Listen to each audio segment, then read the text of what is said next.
Can you tell me what you'd like to be when you grow up? Paleontologist. I just like discovering things. Dig up fossils. When I was younger, I wanted to be an archaeologist because I love dinosaurs. Anything with dinosaurs and history and things like that. English and history are my favourite subjects in school. I think those have combined in my career to really want to tell stories about parts of history I find really interesting. When I was very young, I was very interested in writing books. I used to write a lot in my spare time. That's what I told everybody I was going to be. And it kind of wasn't that I just sort of gave up on it. I just sort of realised that the reason I liked reading and writing was because I loved learning new things. So I wanted to do a job where I could learn a lot of new things. I'm currently working as a therapy assistant. I'm also in training to be an occupational therapist. I drive to people's houses and I go through therapy programs with them for stroke rehabilitation, so different kinds of speech and language therapy. I used to be a high school teacher and I used to teach English and drama, and then I moved away from that and worked with people with learning disabilities. I ran a project called Gig Buddies where I paired volunteers with people with learning disabilities so they could go out and have a fun time at night.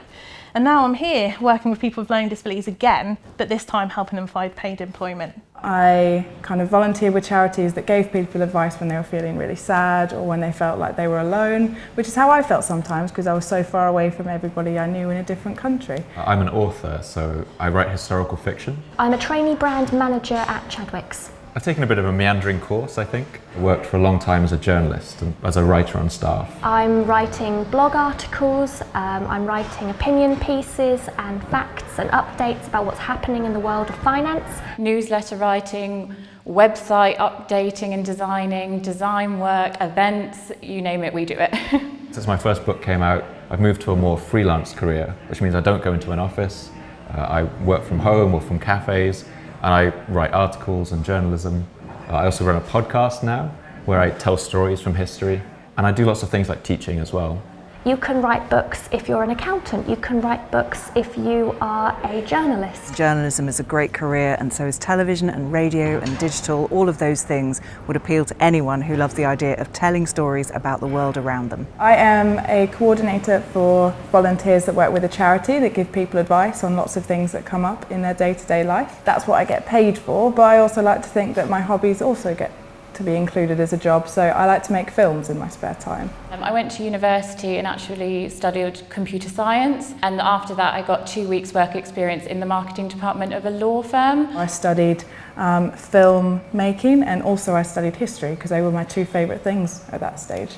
So it was great to be able to go and just learn for 3 years about something that I thought was amazing. I think a curiosity about what makes the world work is always helpful. You never know where your career might end up. Always look for those open opportunities and just give everything a go. Don't be worried if you don't know right now what you want to do.